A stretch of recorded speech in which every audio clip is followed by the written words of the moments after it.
Hey, everybody. Happy Wednesday. It's Diane Covington. I want to ask you a question. When you're around happy people, do you feel happier? When you're around sad people, do you feel sadder? Do you allow the mood, the mindset, the way others think impact you? Well, of course you do. We all do. So what I want to ask you is, what if you could decide today, Wednesday, that you wanted to have this month, this week, and today be the very happiest and best that you've had maybe in a year, maybe in 2 years, maybe in 5 years? What if that could be possible? Well, what would that take? What does it take to be a highly happy person? Well, I'm going to give you 5 little tips, and I will tell you, why are some people happy all the time? So what's interesting is researchers actually studied some of the happiest people they could find in 33 countries. Now, don't ask me how a scientist finds happy people. Maybe they put an ad in the paper or something on the internet that says, if you're happy, come to the studio, we need to examine you or something. But what's interesting is they came up with some very surprising things that can absolutely shift your happiness. Now, I will tell you, this last year, going on almost a year in March, a pandemic hit our country. Some people have been hit catastrophically with deaths in their family. Some people have gotten sick and hopefully, thank God, healthy again. Some people haven't seen their loved ones in almost a year. Some people have lost their jobs. And yet there's some industries that are surviving, like whoever owns Zoom or Amazon, or some companies are, people who are selling video cameras and office equipment. A friend of mine works in an office equipment store, and he said this year has broken their record. They've been in business over 18 years. Their sales were higher this year than in the last 18 years. So there are some industries that are thriving. But let's talk about us mentally and emotionally. Do you feel like you're thriving? Do you feel like you're striving to be the best version of you? Or are you trying to hold it all together? I get that. We're all going to have days where we're holding it together and other days where we feel like we're all in, 200%. But let me just give you these 5 tips really quick of what they found. So in an effort to find out why some people are happy most of the time while others aren't, researchers recently conducted numerous studies and came up with a surprising answer. The experts all concluded that it's not your circumstances or responsibilities that determine your mood, but rather the habits that you follow. Isn't that interesting? So here's what they are. Number 1, do things that make you nervous. I know, surprising, right? But it's the most important and surprisingly key to happiness. You're usually nervous about doing things that are most important to you. People avoid taking risks because they want to avoid feeling nervous. Although the study that interviewed people from the 33 countries, they all found that a person's level of happiness was determined largely by the number of risks they take. So it's because even if the risks don't pay off, you feel good about trying. So if you've never taken a cooking class, take a cooking class. Does that make you a little nervous? Do a Facebook Live event. I'm doing one tonight. And yes, I've done virtual watch parties since we went COVID. And yes, I've done things. But the format I'm using tonight, I've never used before. I've been studying. I've been reading. I've been watching videos. You'd think I just joined Mary Kay. I literally don't know what I'm doing for tonight. And I told my hostess, you guys are my first live with this new format. I've been doing lots of live stuff for the last year, but this is my first one with this whole new format. No screen shares. I'm going to be doing my own face. It's like, wah! So we'll see how this goes. But do things that make you nervous. Number 2, embrace being different. Women often think they have to have the same opinion as their family or their friends or their significant other. So often we end up not saying what we feel, and soon we end up thinking that our opinions don't even matter. It's like, well, they didn't think that was a good idea either, so maybe it's not a good idea. No, if you think big, think big. If you don't want to do something and that's something that's important to you, or you want to do something, go for that. But embrace being different. What's interesting is that when you start buying into what others think, pretty soon your opinion doesn't matter, and guess what? It affects your self-esteem. It affects your happiness.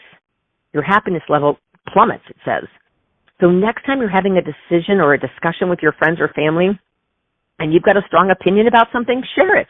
If they're saying that, connecting with people, or people aren't spending money on skincare, or maybe it's about the environment or whatever, if you feel strongly about something, stand up for what you believe in. That's super important. Number 3, surround yourself with people who are contagious. I truly, truly believe this one. Happiness is catching. In the study, they placed subjects next to individuals who felt happy or sad, and within minutes, the test subjects actually adopted the good or the bad mood of the person next to them. You become like those you hang around.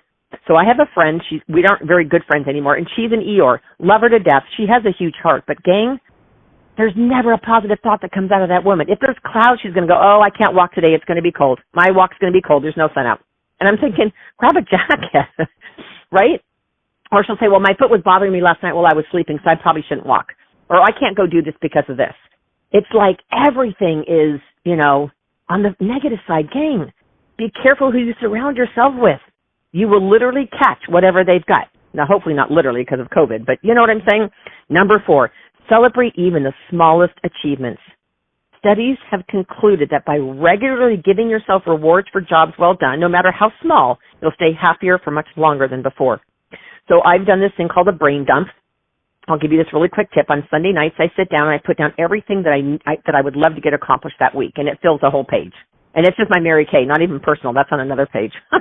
And then I look on that list and I say, is there anything I could delegate to an assistant, to a girlfriend, to a spouse, like anything I could delegate to a consultant in my unit, anything on there I could delegate.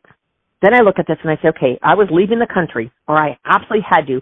What are the 5 things on here that are absolutely critical for me to get done first? And it would be confirm my hostess for tonight and confirm her guest. That's one. Second one was confirm my hostess for my party on Saturday and her guests. The next thing was, who can I get on the watch party tonight? So I had certain things that I absolutely wanted to get done, reach out to my customers that got the PCP mailing, do a text to them, let them know that the lookbook's coming. So it's really important that when you get one little thing done on your to-do list, celebrate. Now, I guess you could take yourself to Starbucks and have a coffee, or you could throw confetti in the air, but do something that makes you feel good. If, for an example, I actually have a girlfriend who's literally addicted to Starbucks. And so when she gets her 5 things done every day, she literally takes herself to Starbucks. And I'm not saying you have to do that. But for me, being joyful, I love sitting in the sun. I also like going for rides in my car. So as soon as I get my first 3 things done for the day, I'll jump in my car, drive to the park, park my car where the rose garden is, and sit in my car for maybe 15 minutes, listen to the radio. When I'm done with that, maybe make a few more phone calls and then come home. It's kind of my reward. So celebrate even the littlest things. And number 5, knowing that you have the power.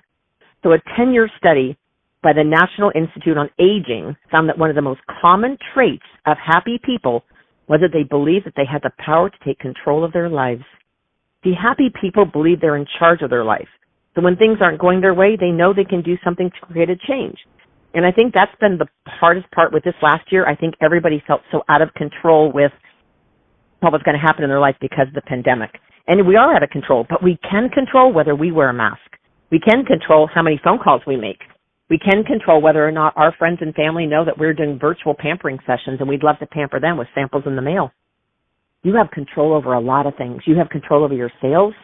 And with Valentine's Day coming in a couple days, I truly, truly hope you reach out to the 5 women who mean the most to you in your business. Thank them for being a part of your life. And then I want you to reach out to 5 customers and ask them if there's anything that you could do to bless them this week in honor of Valentine's. Whether they buy a gift from you or not, just ask them if there's anything that you could do to bless them as you're thanking them for being a great customer. So thanks, you guys, for listening to Quantum Leap. Realize you do become like the people you hang out with, and those are all habits that people have that make them happy. Go do something that makes you nervous. All right, you guys, have a great day.